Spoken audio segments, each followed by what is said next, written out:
자, 골로새서 1장 24절 몇 절이죠? 1장 13절 14절 큰 소리로 함께 읽고 말씀을 보겠습니다. 자, 시작. 그가 우리를 흑암의 권세에서 건져내사 그의 사랑의 아들의 나라로 옮기셨으니 그 아들 안에서 우리가 속량 곧 죄사함을 얻었도다. 이 말씀 보면서 제가 약간의 고심을 해봅니다. 우리가 구원받았다라고 하는 것을 설명할 때 보통 예수 믿고 죄 용서받고 천국에 가서 영원히 산다 이렇게 간단하게 설명하는데 틀린 것이 없습니다만 여기에 대한 확실한 성경적인 지식의 근거를 가져야 우리의 구원이 더욱더 풍요롭고 행복하게 느낄 것 같아요. 13절에 보니까 그의 사랑의 아들의 나라, 장소를 설명하죠. 그렇죠? 근데 그 아들 안에서 우리가 속량 곧 죄사함을 얻으면 죄의 자녀에서 의의 자녀로, 마귀의 자녀에서 성령의 자녀로 하나님의 자녀가 되죠. 그건 장소의 이전이 아니잖아요. 신분의 변화지. 그죠? 마귀의 자식이었다가 주님의 자녀가 됐다. 신분의 변화죠. 그러면 어떻게 설명을 해야 될까요? 여러분, 하나님께서 영원전에 작정을 하셨습니다. 그렇죠? 그래서 영원전 작정의 구체적인 표현이 창세기 1장의 창조지 않습니까? 그 창조의 절정으로 아담이 만들어졌어요. 근데 이 아담이 하나님의 나라 이론으로 살아가는 중요한 방법, 그러니까 하나님의 모습을 닮은 사람을 만들어서 하나님이 그의 동역을 통해서 하나님 나라를 이루어 가는데, 하나님 나라를 이루는 중요한 방법이 하나님의 법을 지키는 거죠. 그 하나님의 법이 뭡니까? 선악과 규례를 지키는 거예요. 근데 아담이 하나님의 말씀을 지키지 못했습니다. 법을 어겼습니다. 그래서 결국 어디에서 어디로 쫓겨나갔죠? 에덴 동산 안에서 에덴 동산 밖으로 쫓겨나갔습니다.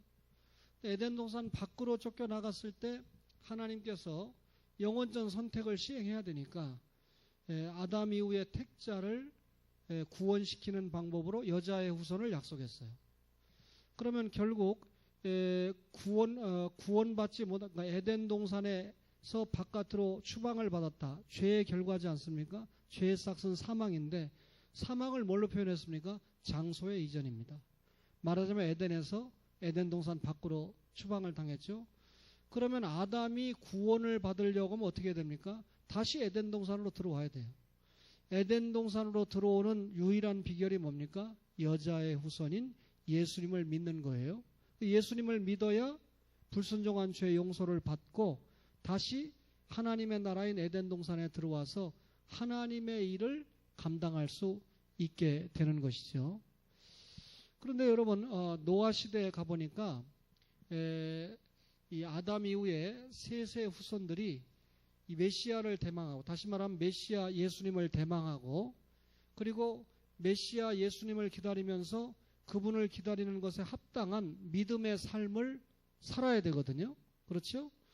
그런데 셋과 그 후손들이 하나님의 아들들이 사람의 딸들과 혼합을 했다. 결국 하나님의 말씀에 불순종했습니다. 그래서 노아 시대 때 하나님이 방주를 만들고 옛세상에 살았던 모든 사람들을 다 멸망을 시켜버리고 노아와 8가족만 살렸습니다. 그래서 노아와 8가족이 옛세상을 떠나서 방주 안에 있다가 새로운 세상에서 삶을 시작하게 되죠. 그럼 노아와 그 가정이 구원을 받았다라고 하는 말은 옛세상에서 새 세상으로 옮겨졌다. 그러면 장소의 이전이잖아요. 구원받았다는 게. 그런데 노아의 후손들 가운데 새로운 세상에서 니무롯과 그때 사람들이 다시 바벨탑을 쌓고 하나님의 말씀에 거역하고 하나님의 법을 어기니까 하나님이 누구를 불렀습니까?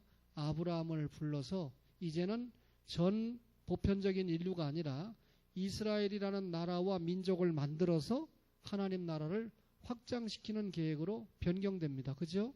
자주 들었던 말씀이에요. 보세요. 목사 설교가 어렵다고 생각하는 분이 계신다 할지라도 거듭에서 중요한 테마를 계속 깔아드리니까 여러분들이 못 알아듣는다 그러면 말이 안 되는 거죠. 한 번 놓쳐서도 또 중요한 얘기는 또 했어요.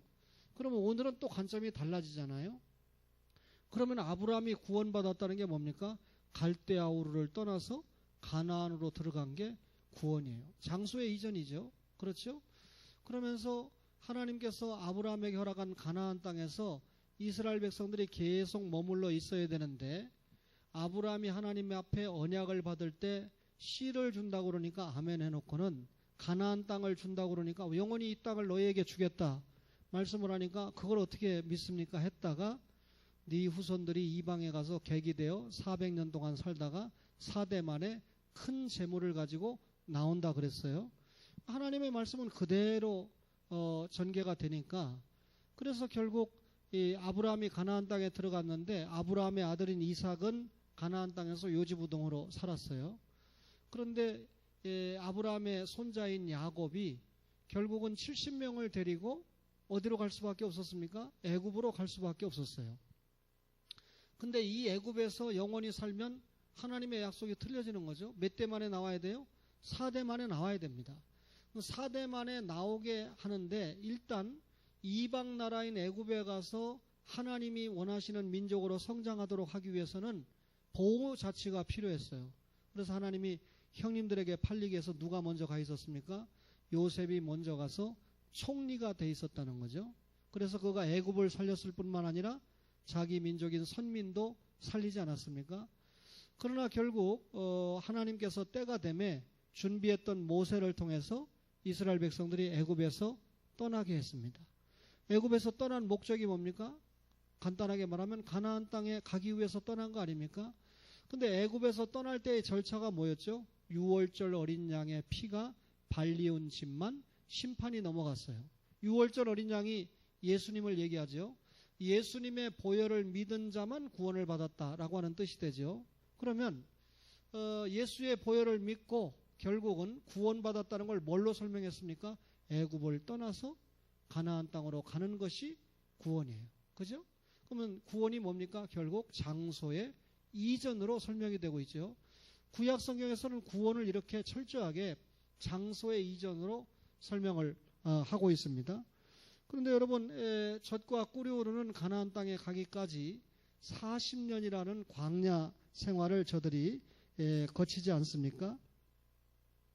여러분 이렇게 이스라엘 백성들이 애굽을 떠났어요. 6월절 어린 양을 믿고 떠났어요. 그런데 애굽을 떠나자마자 약 200만 명이 된 이스라엘 백성들에게 3개월 만에 도착한 시내산에서 하나님께서 무엇을 허락하셨습니까? 율법을 허락하셨습니다. 여기에서 우리가 분명하게 깨달아야 되는 것이 구원이 먼저냐 율법이 먼저냐. 그렇죠?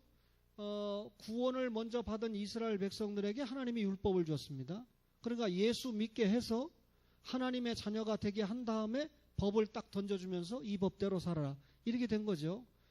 먼저 하나님이 법을 딱 준 다음에 그 법을 지키니까 구원을 시키고 법을 안 지키니까 지옥을 보내고 그게 아니란 말이죠.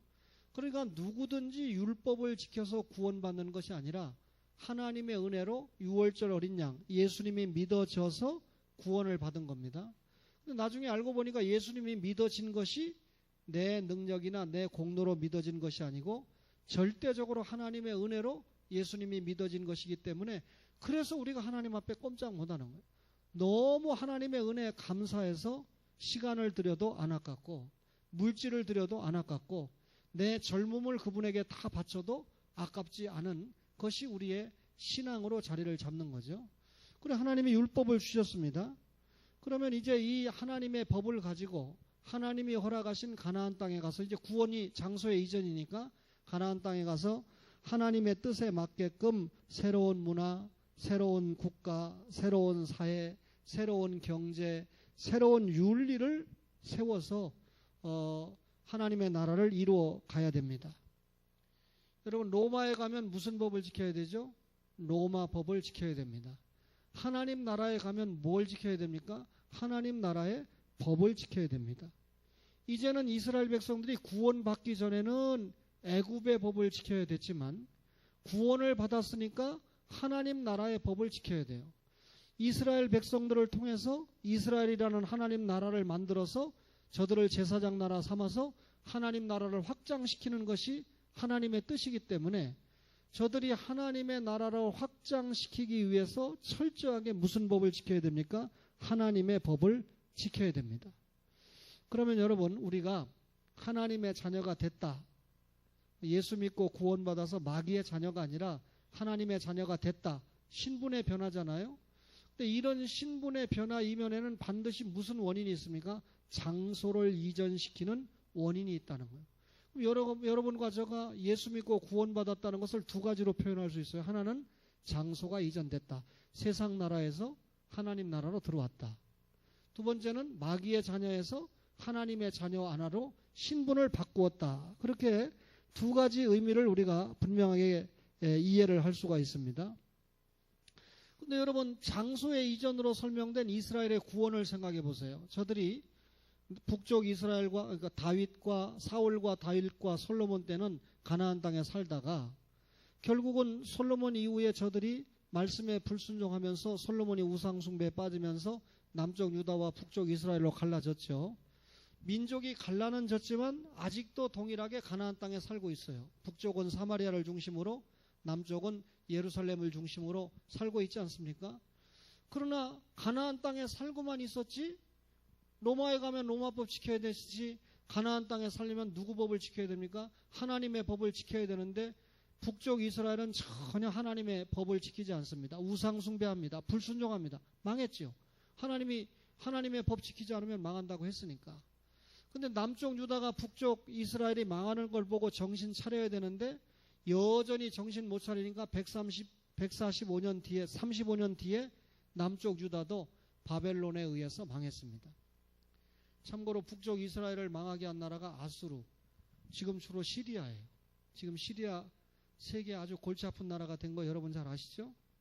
남쪽 유다를 망하게 한 나라가 바벨론인데 바벨론은 지금 이라크입니다. 이라크도 한때 세계를 호령했던 나라예요. 시리아가 한때 세계를 깜짝 놀라게 했던 나라입니다. 그 이후에 바벨론이 페르시아에게 망했잖아요. 페르시아는 지금의 이란입니다. 박근혜 대통령이 얼마 전에 다녀온 이란도 얼마 전에는 세계를 호령했던 그런 나라였습니다. 그랬다가 이 페르시아가 헬라 그리스에 망하잖아요. 지금 저 유럽에 가면 그리스라고 한 나라가 있는데 이때 이 나라가 한때 세계를 호령했던 나라입니다.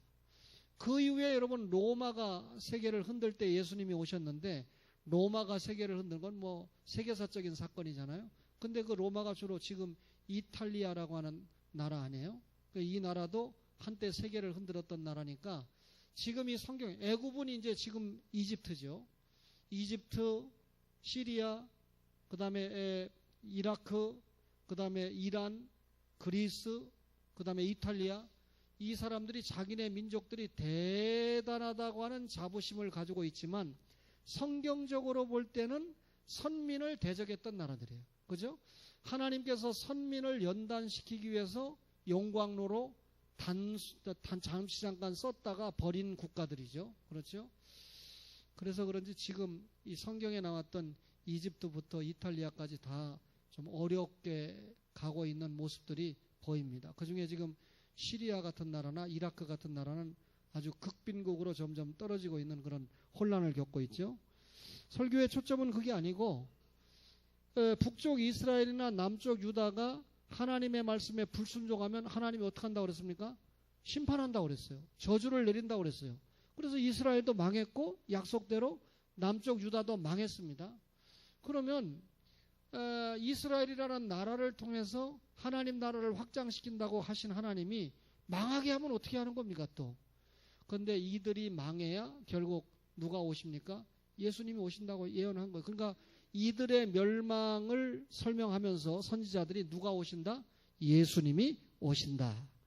그러면 예수님이 이 땅에 오심으로 말미암아 이제 새로운 이스라엘이 세워지는 거죠. 첫 번째 다윗이 아니라 두 번째 다윗인 예수님이 오셔서 유대인의 왕으로 만왕의 왕으로 오셔서 새로운 나라를 건설하는 것입니다. 그러면 여러분 선민이 하나님의 말씀에 불순종해서 망했다. 그 망한 것도 장소의 이전입니다. 가나안 땅에서 어디로 쫓겨나죠? 바벨론으로 쫓겨나는 거예요. 그러니까 말씀의 불순종에서 또 장소가 이전됐죠. 70년이 차면 바벨론 포로 생활을 마치고 다시 돌아오게 되죠. 다시 가나안으로 회복을 합니다. 이렇게 구약 성경에는 한 성도가 구원받았다라고 하는 것을 장소로 설명하고, 아브라함을 불러서 이스라엘 민족으로 삼았을 때는 이스라엘 민족이 장소를 이전하는 것으로 하나님께서 구원을 우리에게 설명을 하셨다, 그 말입니다. 그런데 예수님께서 이 땅에 오셔서 여러분 구원을 구약적으로 장소적인 개념으로 설명을 하지 않고 예수님을 믿으면 어떻게 됩니까? 구원받는다. 하나님의 자녀가 된다. 그러니까 구속과 구원을 예수님을 믿으면 달라지는 신분의 변화로 설명을 합니다. 죄인이 의인이 되었다. 마귀의 자녀가 하나님의 자녀가 되었다.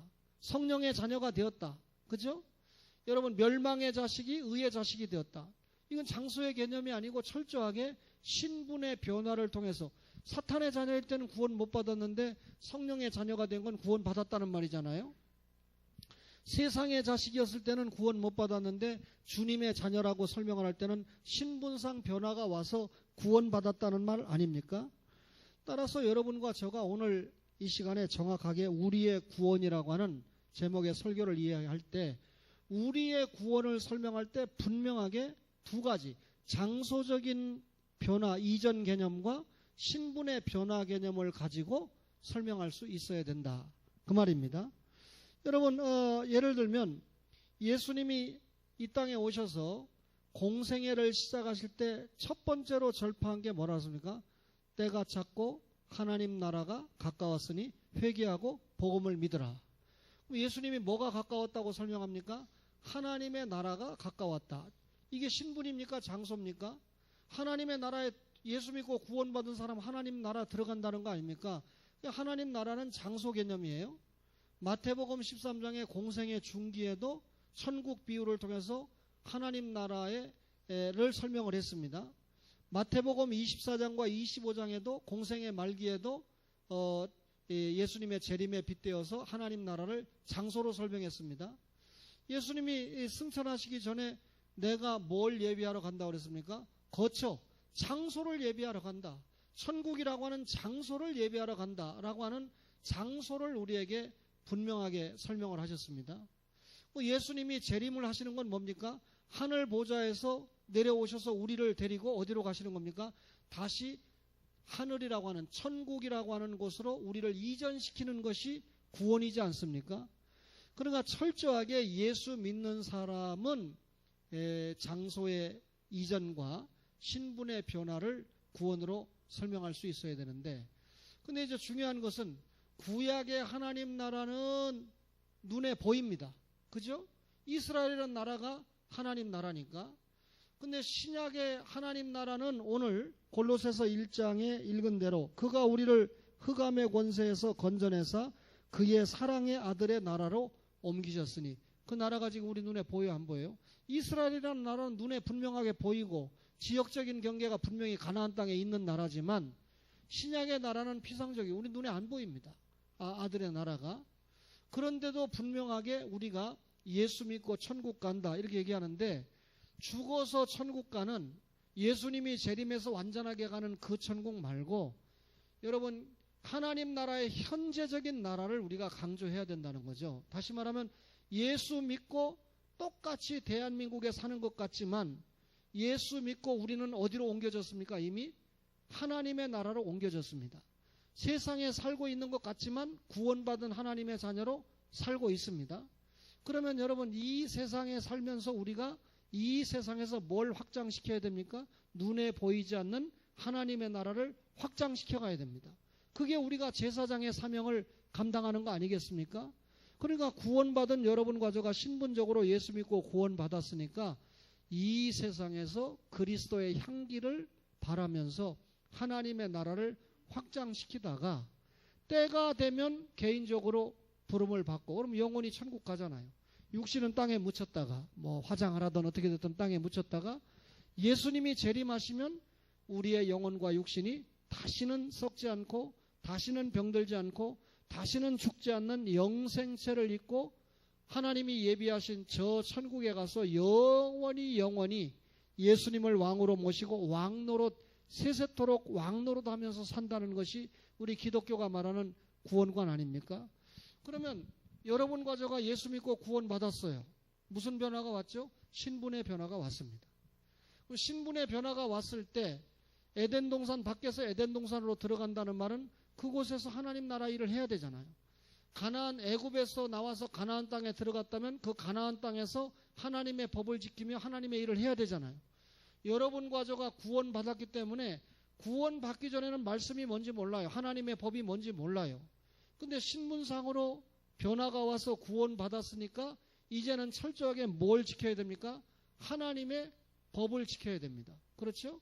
근데 하나님의 법을 지킨다고 하는데 저도요, 양심적으로 창세기 1장부터 계시록까지 거듭 읽고 연구를 하지만 아직도 모르는 말씀이 너무나 많고, 또 제가 아마 앞으로 30년은 더 살고 간다고 해도 그때까지도 깨닫지 못하는 하나님의 말씀의 분량이 많을 거예요.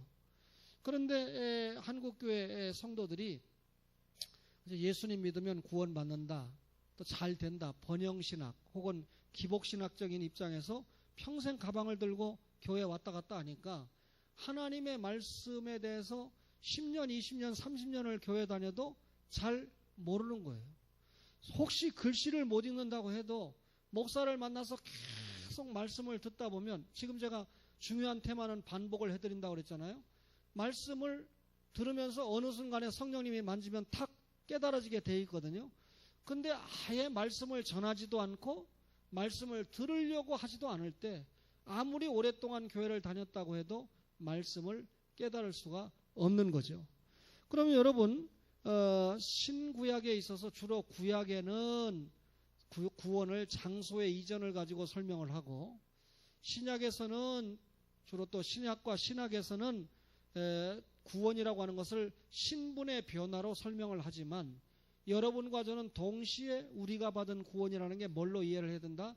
장소의 이전과 신분의 변화로 이해를 해야 된다. 그러면 예수님의 십자가 보혈을 믿고 우리가 구원을 받았습니다. 신분이 변화가 됐습니다. 이제는 하나님의 자녀가 됐습니다. 그럼 하나님의 자녀답게 살아야 될 삶의 책임이 바로 천국에 가서 있는 게 아니라 이 눈에 보이지 않는 이 땅에 하나님의 나라를 이루는 가운데 하나님의 법을 지키면서 우리가 하나님 나라 주역으로서 일을 해야 돼요.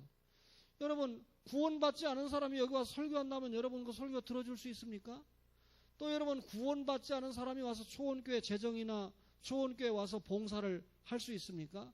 하나님 나라 일을 할 수 있는, 구체적으로 전도하고 기도할 수 있는 사람들이 누굽니까? 예수 믿고 구원받은 사람이 전도하고 기도할 수 있는 사람입니다. 여러분과 저가 예수 믿고 구원받았으니까 하나님 나라에서 하나님의 일을 해야 되는데, 그것이 돌아갈 내 고향 천국이 아니라 이 땅에서죠. 최 전사님이 오실 때 마지막 저한테 카톡을 보낸 말 가운데 하나가, 그 쉽지 않겠죠. 30여 년 동안 30여 년이 아니에요. 태어나서부터 부산에서 사셨나, 부산에서만 살고 한 교회를 30년 가까이 다니면서 권사가 됐고, 자녀들도 그 교회에 있고, 더군다나 아들, 딸 다 시집가고 장가갈 때 됐는데 그동안 투자한 게 얼마인데, 여기서 결혼하면 그렇지만 거시기하지만 거기서 결혼하면 교인이 많은 교회고, 그러니까 아무래도 여러 가지 면에서 또 아들, 딸 떠나야 되고 등등 여러 가지 결단을 해야 되잖아요. 근데 그 말씀 가운데 하나가 본향이 가까웠으니 주님의 부르심에 응하겠습니다 하는 내용이에요. 그러니까 본향이 가까웠다는 말은 이제 눈에 보이지 않는 저 천국이, 쉽게 말하면 죽을 날이 혹은 주님의 재림이 둘 중에 하나인데, 최 전사님이 주님의 재림까지 생각했겠어요? 당신이 이제 살다가 주님 앞에 불려가는 그날을 본향이 가까웠다고 얘기했겠죠.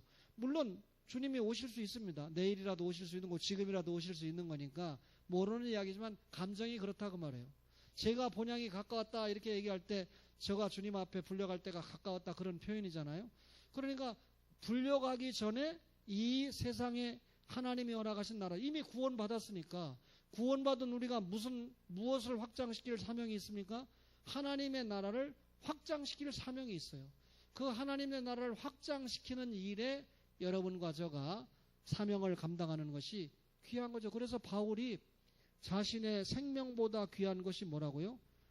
사도행전 20장 24절에 나의 달려갈 길을 마치려 하면 나의 생명도 귀하게 여기지 않는다. 자기가 받은 사명을 감당하는 것이, 복음 전파의 사명이 자신의 생명보다 귀하다라고 고백을 할 만큼 은혜의식과 사명의식이 충분했습니다. 니고데모가 주님 앞에 질문을 했을 때, 중생에 대해서 질문을 했을 때 물과 성령으로 거듭나지 않으면 하나님 나라를 볼 수가 없다. 물이 말씀이죠. 성령은 말씀 그대로 성령입니다. 물이 말씀인 것은 베드로전서가 해석을 하죠. 그러면 말씀과 성령으로 구원을 받는데, 말씀과 성령으로 구원받은 사람은 뭘 볼 수 있다고요? 하나님 나라를 볼 수가 있다. 여러분과 저는 이미 말씀과 성령으로 구원을 받았으니까 하나님 나라를 볼 수 있는 사람인데, 그 하나님 나라를 위해서 여러분은 여의도 순복음교회나 이웃의 교회에 하나님 나라 운동을 맡겨주지 않고 초원교회를 통해서 하나님 나라를 확장시키라고 우리에게 사명을 주신 겁니다. 그러니까 이 교회를 통해서 우리가 훈련을 받고 우리 교회 안에서 그리스도의 향기를 바라면서 사명자로 날마다 성장해 가고 성숙해 가야 됩니다. 그러니까 결국 구약적으로 너 애굽에서 나왔지? 가나안 땅으로 가죠? 구원받았지? 하나님의 법을 지켜 하고 준 게 뭡니까? 율법입니다. 그러면 하나님의 법을 잘 지키는 게 신앙생활 잘하는 거예요. 그죠? 신약적으로 뭡니까? 너 예수 믿고 신분이 변화했지? 마귀의 자녀가 아니고 예수님 자녀가 됐지? 그럼 예수님의 자녀가 됐으니까 예수님이 원하는 대로 살아야 됩니다. 그게 뭡니까? 바울이 말한 기독교 윤리죠. 우리가 기독교 교리를 통해서 신앙을 가졌다면 그 신앙을 뭘로? 생활로 표현하는 게 기독교 윤리 아닙니까? 그러므로 너희 몸을 거룩한 산제물로 드려라. 복음에 합당한 삶을 살아라. 이것은 전부 기독교 윤리에 충실한 삶이잖아요. 그러면 여러분과 저가 이제 구원받았으니까 뭐에 충실한 삶을 살아야 됩니까? 기독교 윤리에 충실한 삶을 살아야 돼요. 한 구절만 찾고 마칩시다. 누가복음 19장 12절입니다. 누가복음 19장 12절에 보니까 예수님께서 뭐라고 말씀을 하십니까? 이르시되, 자 11절, 그들이 이 말씀을 듣고 있을 때 비유를 더하여 말씀하시니 이는 자기가 예루살렘에 가까이 오셨고 그들은 하나님의 나라가 당장에 나타날 줄로 생각함이더라. 이르시되 어떤 귀인이 왕위를 받아가지고 오려고 먼 나라로 갈 때 그랬습니다. 여기 먼 나라로 간다. 예수님이 자신이 이 땅에서 십자가에 죽고 부활한 후에 승천하는 것을, 하나님 나라로 가는 것을 먼 나라로 간다, 이렇게 설명을 했습니다. 그럼 우리가 성경에 예수님의 재림을 많은 곳에서 언급하는데 예수님이 이 땅에 오시는 재림이 뭡니까? 결국 먼 나라인 하나님의 나라에서 다시 우리를 데리러 오시는 거 아닙니까? 그럼 그 예수님이 오시면 우리가 죽은 사람은 부활하고 산 사람은 그대로 변형해서 휴거해서 다시는 썩지 않고 병들지 않는 영생체를 통해서 천국에 가서 영원히 산다는 거죠. 그때는 확실한 장소의 이전입니다. 그죠? 우리가 원래 이야기했던 영원한 천국이라는 장소에 가서 예수 믿고 하나님의 자녀가 된 신분이 변화된 우리가 하나님의 자녀로서, 하나님의 자녀만 그 영원한 천국에 가지 하나님의 자녀 아닌 사람 못 가거든요. 그러니까 거기 가서는, 영원한 천국에 가서는 뭐 하나님 법 좀 지키시오, 또 기독교 윤리적인 삶을 사시오, 부모 좀 공경하시오, 11조 좀 내시오, 이런 말이 필요 없어요. 왜냐하면 모든 죄를 용서받고, 그렇죠? 이제는 전혀 이 세상에 우리를 도전하는 마귀나 사탄이나 또는 이 불신자나 이런 세력이 없는 동일한 이 사랑의 공동체, 예수 믿고 구원받은 공동체들만 천국에서 예수님을 영원히 모시고 왕노릇하는 사람들이니까, 쉽게 말하면 죄 문제가 해결됐기 때문에 우리의 이 언행심사가 천국에 가서 나타나는 모든 것은 죄와 무관하게 이루어지는 일이기 때문에 뭐 법을 지키라든지 윤리적인 삶을 살라고 안 해도 이 지상적인 표현으로 말하면 법을 완전하게 지키고 윤리 생활을 완전하게 이룰 수 있는 곳이 천국이다. 그 말입니다. 여러분 별거 아닌 것 같지만요. 제가 일기에 써놨지만 우리 이 최 집사님 있는 병원에 가보면 사람들이 아주 다정하게 식사를 해요. 뭐 7명이 다 공동체니까 다 비슷하잖아요. 입장이. 그러니까 간병인들이 다 부인이고 그러니까 반찬 싸우면 내놔가지고 다 하는데 어느 날 이게 갑자기 없어진 거예요. 그래서 왜 없어졌나 했더니 한 분이 퇴원을 했는데 퇴원한 자리에 한 남자와 그 간병하는 부인이 들어와 있는데 이 부인이 숟가락 하나로 해결하는 거예요.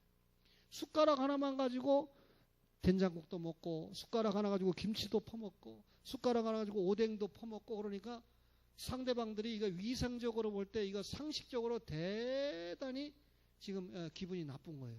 그러니까 이제 당신이 숟가락 가지고 퍼먹어서 같이 밥 못 먹겠어 이렇게 말은 못하니까 점심시간이 되면 아이 바쁩니다. 누가 오라고 그럽니다. 하면서 슬슬 빠지는 거예요. 그래서 그 모임이 깨진 거예요. 결국은 공동체로 볼 때 숟가락 한 여자 때문에 망한 겁니다. 그죠? 어떤 청년이 자기 직장에 가서 저한테 이 상의를 하는데 한 7, 8명이 같이 식당에 가서 식사를 주로 하는데 한 그 청년이 결혼도 안 한 청년인데 숟가락 하나만 가지고 해결한대요. 그래서 이걸 죽여 살려 너무 괴로운데 그렇다고 또 같이 밥 먹으러 가는데 그 사람만 빼놓고 갈 수도 없잖아요. 공동체니까. 그래가지고 반찬이 딱 나오면 자기 먹을 걸 먼저 다 덜어놓고 가숟가락이 움직이기 전에 그렇게 고통스럽게 살아간다는 거예요. 여러분 바꿔서 말하면 우리가 혹 그런 사람이 아닌가. 숟가락만 가지고 남들에게 어려움을 주고 있는 그런 사람이 아닌가를 생각해 봐야 돼요. 그래서 제가 제 자랑 같지만 특기 중에 하나가 어떤 분이 어려움을 당했을 때 내가 저 입장이라면 동역자 한 목사가 죽었을 때 이미 하나님의 품에 안겼지만 그 부인 문제를 가지고 제가 언급을 했잖아요. 교인들이 한 20명 모이는데 자기 목사님이 암으로 돌아가셨단 말이에요. 자기들이 능력이 없거든요. 그러니까 보니까 사모님과 어린 자녀가 너무 안 됐으니까 후임 목사님이 누구든지 들어오시려면 우리하고 관계없이 사모님 통장에 6천만 원을 넣어드려라. 사모님이 6천만 원이 있어야 뭐 우리가 퇴직금도 못 드리고 그랬는데 10여 년 목사님이 사역하다 돌아가셨는데 이 자녀랑 좀 살 거 아니냐. 그런데 어느 목사님은 아이고 1,000만 원 보증금에 의자 몇 개 있고 이 앰프 있는데 그거 그냥 시설해도 얼마 안 되는 건데 그렇게 많이 달라고 하느냐. 교인이 20명 있잖아요. 일단은. 근데 그 교인들을 모르게 목사와 목사가 거래하는 게 아니라 남아있는 교인들이 자기 담임 목사가 죽으니까 사모님과 딸을 생각해서 후임 목사님이 좀 능력이 있으면 개척하려고 그러면 이왕 하려면 다 준비해야 되고 또 20명이나 성도가 있으니까 이게 얼마나 큰 교회냐. 그러니까 사모님 좀 도와달라. 나는 그건 참 정당하다고 생각한다. 그걸 교회가 뭐 어느 개인이 달라는 게 아니라 교인들이 그렇게 얘기하니까 얼마나 착합니까? 그래서 내가 개척할 입장이 아니지만 누가 개척한다 그러면 6천만 원이 아니라 한 1,000만 원 더 보태가지고 죽으라도 들어가겠다 하는 게 제 마음입니다. 이거는 입장을 바꿔놨을 때 여러분 제가 만약에 주님 앞에 불려갔다 그러면 제 아내가 초원교회 전도사님 할까요? 아니면 다른 교회 가서 전도사 할 수 있을까요? 제가 생각할 때 제 아내는 전도사도 못하고 몸 아파가지고 설거지도 못할 것 같아요. 그래서 내가 어제 운전하고 그 시골 갔다 오면서 제 아들놈에게 부지런히 돈 벌어가지고 네 엄마 좀 책임져. 아빠가 건강할 때는 문제가 없지만 아빠가 건강하지 못할 때는 내가 책임 못하니까 책임 좀 져라. 그러니까 대답을 안 하더라고요. 속으로는 대답했겠죠. 근데 하도 기가 막힌 말을 하니까 아니 저런 말을 왜 할까 싶으니까 얘기를 안 했겠죠. 여러분 어쨌든 우리가 예수 믿고 구원받았다. 신분이 변화했습니다. 격상입니까? 격합니까? 격상입니다. 그죠? 격상이에요. 근데 우리 교인들은 다 알죠. 제가 이 어느 여학생이 책을 한 권 선물 달라고 그러죠. 거기다 아무아무게 해존 이렇게 쓰니까 한참 뒤다보다가 교수님 해존이 무슨 뜻이에요? 그러더라고요. 나보다 2살밖에 안 적은데 하나님의 은혜가 함께하기를 줄여가지고 해존 이렇게 썼는데 한문을 잘 모르더라고요. 근데 그 옆에 있는 딸도 여쭤보려고 그랬대요. 그래서 야, 우리는 보통 쓰는 말인데 사람들은 잘 이해하지 못하는 말도 있구나 해서 제가 설교를 앞으로 좀 쉽게 해야 되겠다 이렇게 생각을 하는데도 오늘 설교가 어렵습니까? 제 설교가 안 어려워요? 예, 다행입니다. 박수성 집사님이 대표해서 안 어렵다고 그러니까 수성이에요. 목사님, 설교 수준은 그대로 수성해야 됩니다. 설교를 낮추면 안 됩니다. 그런 뜻이죠. 제가 이 정도 설교로 갈 때 여러분들이 자꾸 알아듣고 깨달아야 돼요. 그죠? 신분이 변화했습니다. 그러면 우리가 영원한 하늘나라에 가는 날이 분명히 주님 재림하시면 틀림없고 개인적으로 죽으면 영혼이 먼저 가는 거죠. 그러니까 그때까지 이 지상에 여러분 구약에는 하나님의 나라가 눈에 보였지만 눈에 보이지 않는 하나님의 나라를 확장시키는 거예요. 가장 좋은 비결이 뭡니까? 예수 안 믿는 사람을 예수 믿게 하고 예수 믿는 사람을 더 잘 믿게 하는 것이 하나님 나라를 확장시키는 거죠. 구원받은 여러분과 저의 책임이자 사명이 뭡니까? 하나님 나라 확장이에요. 하나님 나라 확장을 위해서 구원받았어요. 그죠? 구원받고 하나님 나라 확장에 사용받지 못하면 정말 부끄러운 구원이죠. 그렇죠? 따라서 우리가 하나님 나라를 확장시키는 일에 최선을 다해야 됩니다.